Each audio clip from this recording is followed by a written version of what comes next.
Colton Wade's heart pounded as he shielded two wailing infants behind an overturned table. Outside, gunshots shattered the dusk silence around his isolated cabin. He clamped a calloused hand over one baby's mouth, desperate to stifle its cries. Through a crack in the log wall, he glimpsed riders circling like wolves in the dimming light, 50 by his count.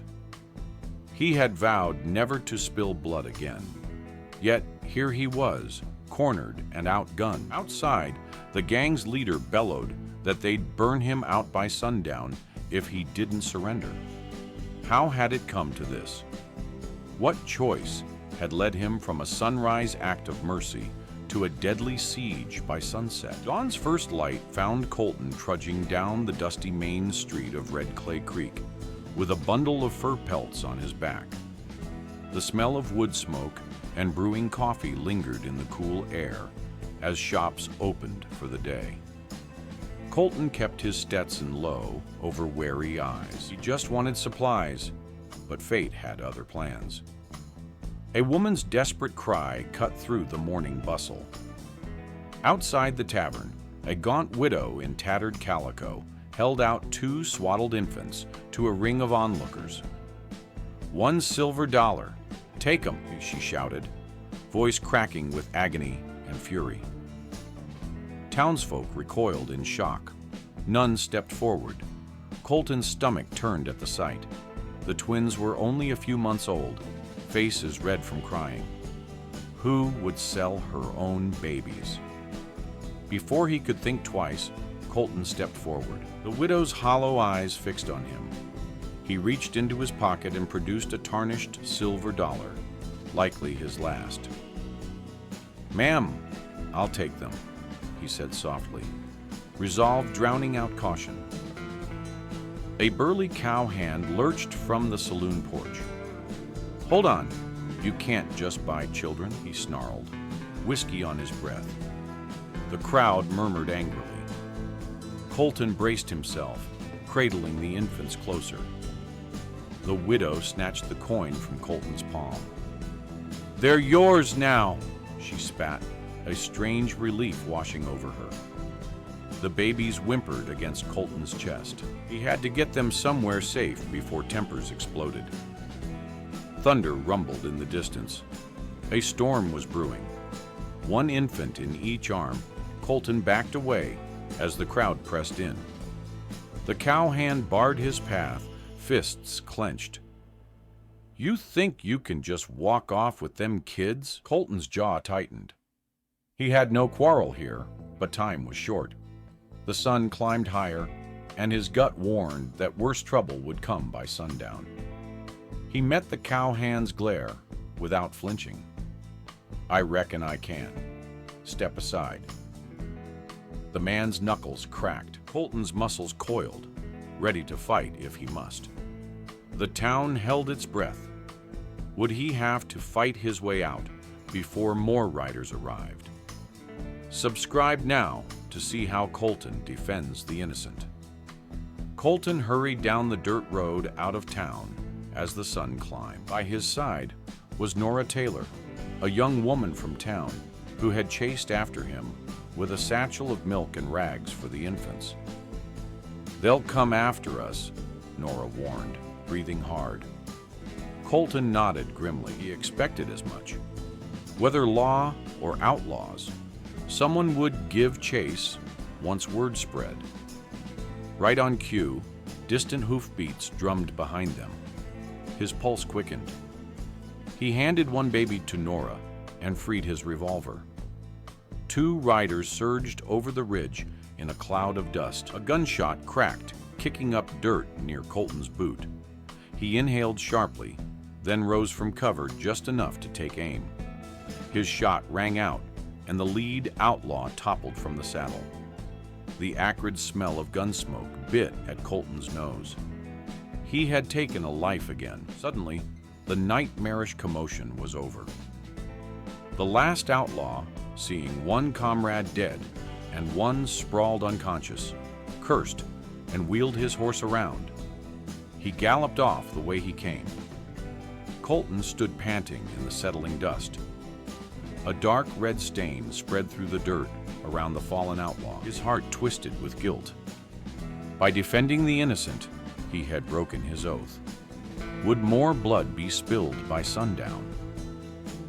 By mid-afternoon, they reached Colton's remote cabin, high among the pines.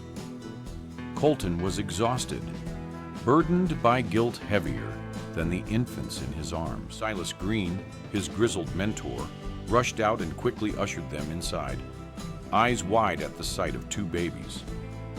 As Nora rocked the twins to keep them calm, Colton paced the cabin. At last he murmured, "I killed a man today, Silas. I swore I'd never again." Silas placed a hand on his shoulder. "You did what you had to. No one innocent will fault you." Outside, thunder growled a warning. Colton sank into a chair, turning the silver dollar in his fingers, the coin that began all this. "Those kids are safer with me than with her. But what kind of mother sells her own babies?" Nora spoke softly. "That widow is Mariah Kane. Her husband, Sam, was shot dead in a botched robbery last year." She looked at Colton gravely. "People say you were there when he died." "Mariah blames you. She swore revenge." Colton closed his eyes, remembering Sam, his closest friend, dying in his arms, and Mariah's scream of grief. He had tried to stop the bloodshed, but it was too late. His hand curled around the coin until its edge cut into his palm. This wasn't a rescue at all. It was a trap set by a woman whose sorrow had turned to poison. And by sundown, she would arrive to collect the dead in blood. Silas muttered a curse. So those riders are Sam's old crew, led by Mariah herself. Lightning flickered, and Nora clutched one sleeping twin closer, fear in her eyes. Colton's regret hardened into resolve. "I won't let them hurt these children," he vowed, voice steely. Outside, the sky bruised toward dusk. Silas peeked through the shutter. A dust cloud of mounted figures snaked up the trail. "They'll be here within the hour," he warned. 3 people and 2 infants against 50 guns. How could they possibly survive the coming onslaught? By sundown, Colton, Silas, and Nora had barricaded the cabin door with a heavy dresser. The twins slept in a basket under the bed, blissfully unaware of the danger. Colton peered through a crack in the shutter. Dozens of shadowy figures slithered between the trees, encircling the cabin. At their head stood a giant in a black duster and broad hat, clearly the leader. A booming voice rang out, "Colton Wade, send out those babies or we'll burn you alive." "I can't do that," Colton shouted back. A rifle shot cracked in reply, punching a hole through the door. Nora stifled a scream as splinters flew. "Fire!" the leader roared. Gunfire erupted from all sides, bullets thudding into walls. A window shattered, and a glass shard grazed Colton's cheek. Acrid gunpowder smoke seeped into the cabin. Silas fired his rifle through a slit, and the outlaws ducked. In return, a hail of bullets slammed the cabin. A flaming bottle sailed through the blown-out window and smashed against the wall, splashing liquid fire across the wood. Nora lunged and beat out the flames with a blanket before they could spread. Outside, cruel laughter echoed through the dusk. Colton grabbed a bucket and doused the remaining embers. Smoke burned his eyes. In that moment, Silas cried out and recoiled from the window, blood staining his shirt. He'd been hit. "Silas." Colton dragged his mentor down behind the barricade. Silas's face went ashen, but he gritted his teeth. "Just a graze," he insisted, though his blood-soaked sleeve said otherwise. "Remember the man you've tried to be." Colton nodded fiercely. His eyes caught a glint on the floor. The silver dollar had rolled free. He snatched it up and jammed it back in his pocket. Thunder cracked directly overhead, and sudden fat raindrops spattered the roof. A fierce downpour swept in, hissing against the flames outside. Would the storm quench the fire and save them, or was the worst still yet to come? Rain poured down, dousing the flames and plunging the woods into darkness. The outlaws' attack faltered in the chaos. Colton seized the moment. He thrust his spare revolver into Nora's hand. "Take the babies and go, out the back," he urged. Nora's face was terrified, but she nodded. Bundling the twins under her cloak, she climbed out the rear window and vanished into the storm. Colton kicked open the front door and burst out into the rain. Lightning flashed, outlining him in stark silhouette. The gang froze in surprise. Colton fired twice, dropping 2 gunmen in the clearing. The thunder of his shots mingled with the sky's roar. The acrid smell of gunpowder mixed with wet pine. A third outlaw rushed at him with a knife. Colton cracked his pistol across the man's temple, sending him sprawling in the mud.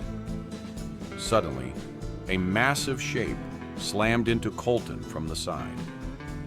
Bill Sutherland, the gang's leader, drove him to the ground. A gunshot blared as they hit the dirt. Searing pain lanced through Colton's arm, where Bill's bullet grazed him. Gritting his teeth, Colton wrenched free and fired.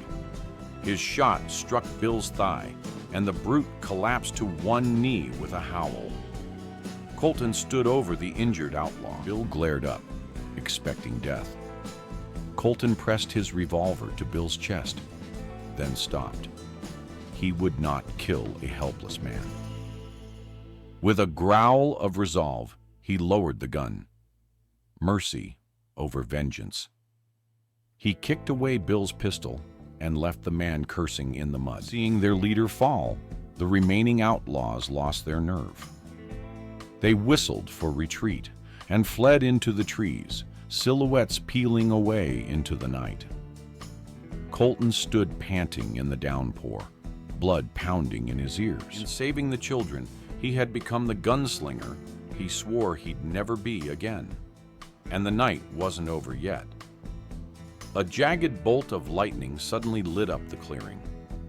A lone figure stepped from behind a charred pine, a long rifle aimed straight at Colton's chest. In that blinding flash, he couldn't see the face behind the gun. His blood ran cold. Who was still hunting him in this storm? Colton slowly turned to face the new threat. Through the curtain of rain, Mariah Kane emerged from the trees. Her dress was soaked, her eyes blazing with fury. In her arms, she held one of the twins, using the crying infant as a human shield, with the muzzle of her rifle pressed to his tiny head. "Drop it," she ordered. Colton's pistol already lay in the mud. He raised his hands, heart pounding. Behind a boulder, a few paces off, Nora stood with the other twin. She had tried to circle around, but Mariah intercepted her and snatched one child. Now Nora watched in terror, helpless. Colton's voice shook. "Mariah, this isn't the way. Don't hurt him. He's your son." Mariah gave a ragged laugh. "Hurt him, like you hurt me."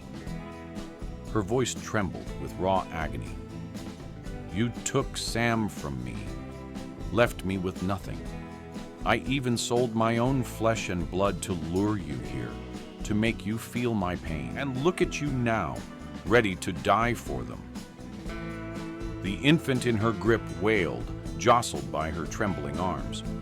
Nora stepped forward, tears mingling with the rain.